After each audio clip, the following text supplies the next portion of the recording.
is the Business of Reselling podcast. I'm your host, Jessica Oman.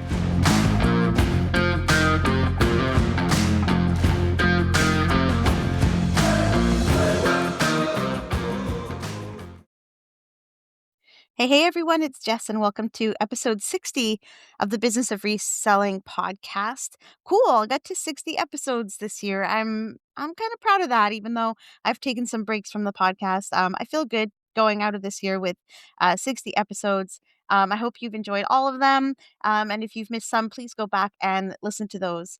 Um, this is going to be a pretty short episode. I just want to give a quick sort of wrap up. A look at 2025. I guess a lot of podcasters have been doing that, but kind of reminiscing for a few minutes over some of the things that happened this year. And I have a teaser for you about a big announcement that I'm going to be making in the new year. So, I made like a last ditch effort at the very end of this year to kind of come back and start growing the YouTube channel a little bit more. And it was too little too late, of course, but I'm okay with that. I did actually gain a few subscribers over the past few weeks just by being a little bit more consistent with posting. So if you're new here, thank you. I'm really glad that you're here. And if you're hearing this podcast for the first time and you're not following on YouTube, please go to youtube.com/@StorageWarrior podcast and make sure that you've liked and subscribed there. The more comments you leave, the better. I think the thing that I'm going to announce in the new year is going to be very good for the podcast and for the channel. The storyline is going to be pretty interesting, but more on that in a second. So this was a weird year for reselling. I can't see too many people disagreeing on that, especially up here in Canada, where things got really strange with the removal of the de minimis exemption to the US in August. This year I started out with my usual social media goals, pretty much failed at all of them, as I as I usually do. Um, but that's okay. Next year is going to be different. I already know that. So I did do some podcast episodes and then got out of it for a little bit. To be fair, Johan had a couple of health issues and, we had some things that tripped us up for a bit. So that's kind of why that happened. In February, we bought a massive comic collection, which really sustained us through pretty much the whole year. I am so grateful for buying that collection. It was a whole truckload of comic books. It had tons of excellent material in it. We've sold a lot of it off. We've pared it down, and it has really brought us through this year quite successfully. We love selling comic books. Comic books are one of our main categories of reselling. We know this category very well. We love buying collections and reselling those, and we were so fortunate to get a collection as large and as good as we did in February, because even though there were all of these ups and downs with reselling all year long, and even though the de minimis exemption to the US was removed in August, because the vast majority of comic books are printed in the US, they remain tariff-free. So we only had a brief hiccup where we just kind of had to figure out our shipping policies after things changed at the end of August with regards to the de minimis. We were able to put them back up and keep those sales going. So even though we experienced a pretty massive drop in sales starting at the end of August of this year, those comic books really helped pull us through some of those difficult times. So we're going to have to get another collection because we've sold through probably, I think, most of the best of that collection. There's still some volume left and some decent stuff that will probably push through BidRush auctions. So if you're interested in that, you'll definitely want to be following those. But we do need another collection. So that's something that in the early part of 2026, we're definitely going to be working on trying to acquire a big collection of something. Hopefully it's comic books, but we'd be interested in toys, die-cast cars. There's lots of other categories that would be great. We haven't picked up a huge collection like that since February. We relied on junk haulers for the vast majority of our inventory acquisition this year, and that worked out fine.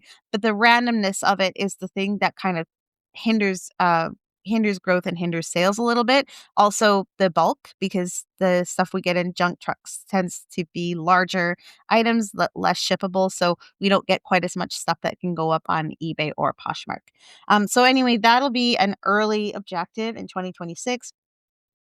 Now, of course, if you're a Canadian reseller, you know very well that all year long we were threatened with the tariffs, and then the tariffs were coming, and then the tariffs were getting um, delayed and postponed, and then there was tariffs just on the Chinese made goods, and it was a real roller coaster. And then the de minimis went away in August, and that was the tipping point for a lot of Canadian resellers. You will know and you will feel the familiar pain of what happened at the end of August when that $800 exemption on tariffs for items going from into the US was removed for all countries of origin. So this created a lot of logistical issues for Canadian resellers. And the choice that I made at the time was to move the vast majority of our listings, with the exception of comic books and media, over to ebay.ca.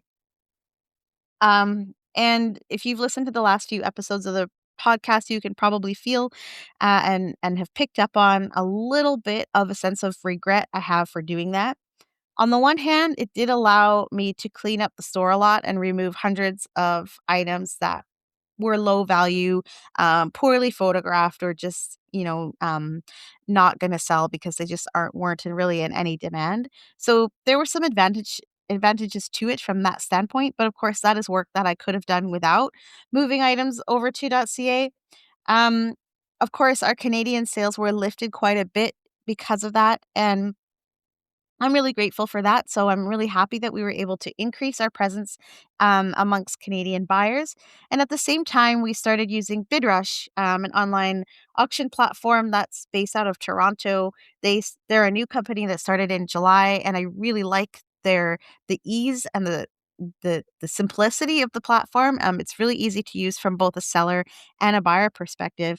And so we were kind of able to leverage both of those things by having thousands of listings available on .ca and priced in Canadian dollars, while at the same time supplementing our eBay income with um, BidRush auctions. And we did 5 of them between September and December, and each one has done better than the last. I feel really good about the audience that we're building there. I think the buyers are happy. The locals who come in and pick up always say how much they enjoyed the bidding process, and they enjoy the platform.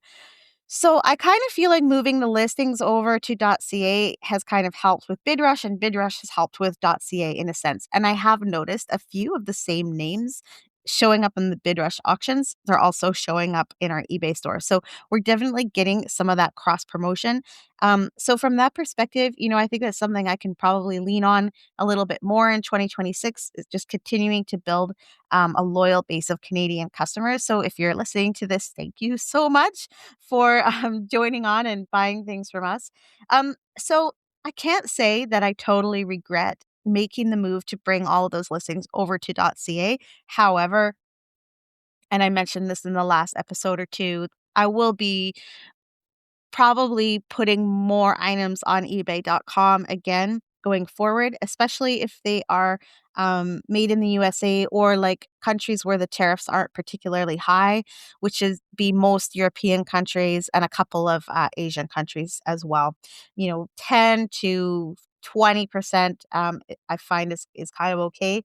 The made in China stuff, I think I'm going to tend to keep that on .ca, and if it goes in the eBay International Shipping Program, that's great. And if American buyers buy it, that's also great.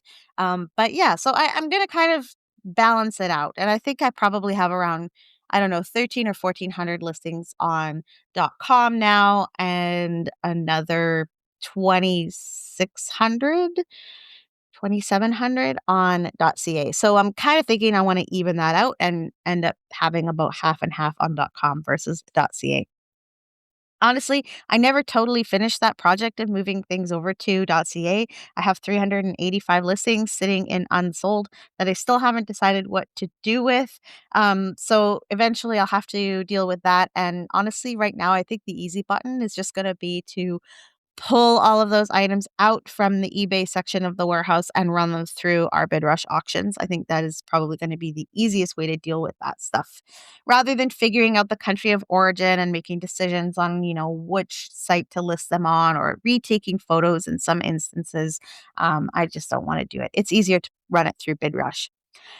So that's kind of how this year went. And honestly, at the beginning of this year, I figured that it was going to be a volatile year. I figured that we were going to have to make a bunch of changes. I just couldn't see what they were at the time. And I'm not dissatisfied with the way that 2025 turned out. Even though in September our revenue dropped by 50%, we have recovered some of it.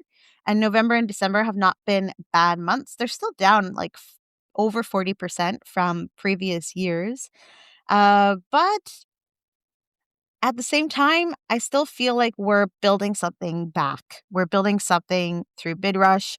We're kind of pivoting our business, bringing it in a new direction that where I think there's room for growth. So I'm I'm feeling optimistic heading into next year that we're going to be able to build our success on BidRush, but also kind of find our way on eBay. I'm not exactly sure what that means. I hope we can find another comic book collection, but maybe I'll take eBay and make it and niche it down a little bit. Maybe make it more curated. I'm still not exactly sure. And one of the reasons I don't want to make that decision yet is because we have decided to embark on a huge project next year. And that project is probably going to shift the direction of the podcast.